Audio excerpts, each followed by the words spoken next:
பார்த்தீங்கன்னா cyber security analyst. ஆமாங்க.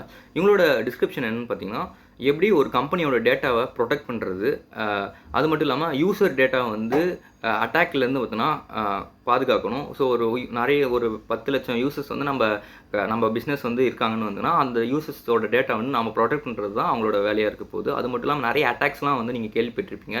ஹேக்கர்லாம் வந்து பார்த்தீங்கன்னா அப்ளிகேஷன் வந்து அட்டாக் பண்ணுவாங்க. ஸோ அந்த ஹேக்கிங்லேருந்து எப்படி நம்ம பாதுகாக்கிறதுன்னு தான் வந்து இருக்க போகுது.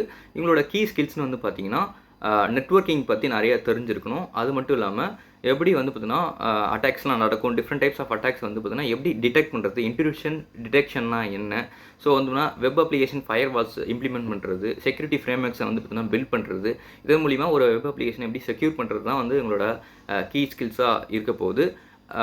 இவங்க வந்து நான் நிறைய சர்டிஃபிகேஷன்ஸும் வந்து வச்சுருப்பாங்க. கரியர் பாத் எப்படி போகும்னு வந்து பார்த்தீங்கன்னா, security analyst, security engineer or penetration engineer, security architect, security manager and chief information security officer சிசோன்னு சொல்லுவாங்க. இவங்களோட பேக்கேஜ் எப்படி போகும் பார்த்தீங்கன்னா, 0 to 3 years எக்ஸ்பீரியன்ஸுக்கு 4 to 6 LPA, 3 to 5 years எக்ஸ்பீரியன்ஸுக்கு 6 to 12+ LPA and above 5+ எக்ஸ்பீரியன்ஸுக்கு 15 to 30+ LPA வரைக்கும் வாங்குவோம்.